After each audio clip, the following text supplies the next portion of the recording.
बिस्मिल्लाहिर्रहमानिर्रहीम। अस्सलाम वालेकुम। बहार रमज़ान ट्रांसमिशन में खुश आमदीद। मैं हूं आपका मेज़बान नुमान यूसुफ और मेरा जो साथ बने हुए हैं वो है जी कारी डॉक्टर इशफाक साहब, जो कि असिस्टेंट प्रोफेसर गिफ्ट यूनिवर्सिटी और इमाम मस्जिद भी हैं। बहुत अच्छे सवालात का सिलसिला चल रहा है बहार रमज़ान की ट्रांसमिशन में।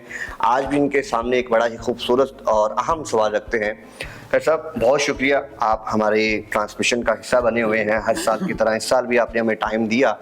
सवाल ये है कि क्या रमज़ान मुबारक में जो सदका होता है उसकी क्या अहमियत है, क्या फजीलत है? बिस्मिल्लाहिर्रहमानिर्रहीम। बहुत शुक्रिया नुमान साहब आपका मदऊ करने का। सदक़े का लफ्ज़ पहले हमें समझ लेना चाहिए कि सदक़े का लफ्ज़ कुरान करीम और अहादीस की इस्तिलाह में दो मानों के लिए आता है जी। सदका ज़कात के लिए भी बोला जाता है और नफली खैरात के लिए भी सदक़े का लफ्ज़ बोला जाता है। जिन लोगों पर ज़कात फ़र्ज़ है तो ज़कात का तो टॉपिक अलग और उसकी तफसीलात है, वो ज़रूर हम डिस्कस करेंगे इंशाल्लाह, उस पर भी बात हो जाएगी। आपका सवाल नफली सदका के हवाले से था। तो रमज़ानुल मुबारक के अंदर जैसे बाकी अमाल को एक को 70 गुना बढ़ा दिया गया, इसी तरह सदका और खैरात के अंदर भी इन्फाक फी सबीलिल्लाह, अल्लाह के रास्ते में खर्च करने का दर्जा वही बढ़ा दिया गया।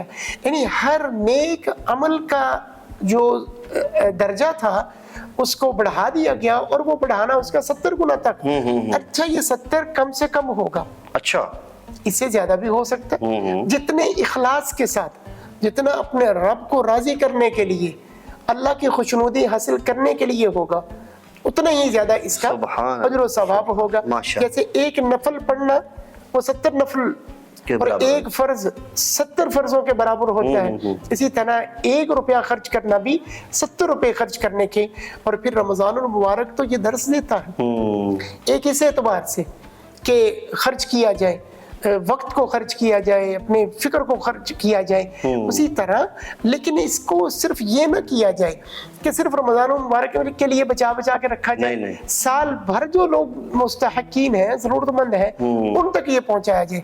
लेकिन रमज़ान में बिलखुसूस इसलिए कि वो इसी के जरिए रोज़ा भी रखेंगे, इसका भी अजर सवाब दोनों को मिलेगा। इसी के साथ आप समझ लीजिए, आपके सवालात बड़े अच्छे हैं, तो साथ साथ कि जिसमें किसी को सारी अफ्तारी करवाई वो भी सदके में आएगा, सदके में भी आएगा, और उसको उसके रोजा रखने वाले और रोजा इफ्तार कराने वाले दोनों को बराबर का अजर मिलेगा। सुभान अल्लाह, सुभान अल्लाह। तो इसलिए नबी पाक सल्लल्लाहु अलैहि वसल्लम की सदकात और खैरात और सखावत रमज़ान मुबारक में तो और बढ़ जाती थी, जबकि आप तो साल भर सदकात करते रहते थे, लेकिन रमज़ान मुबारक में स्पेशल। बहुत शुक्रिया। और हज़रात सहाबा कराम भी इसका बड़ा एहतमाम फरमाते थे और हमें भी चाहिए। बहुत शुक्रिया साहब, बहुत अच्छे से इन्होंने सदके के ऊपर एक्सप्लेन किया। सामने मोहतरम, अगर आप इस्तात रखते हैं तो रमज़ान मुबारक के अंदर सदक़े के तो वैसे ही बहुत से अजर मिलता है, लेकिन साल भर ज़रूरतमंदों की खिदमत करते रहें, सफ़ेद पोश को ख़ास तौर पे सदका फ़िरात देते रहें, ताकि जो है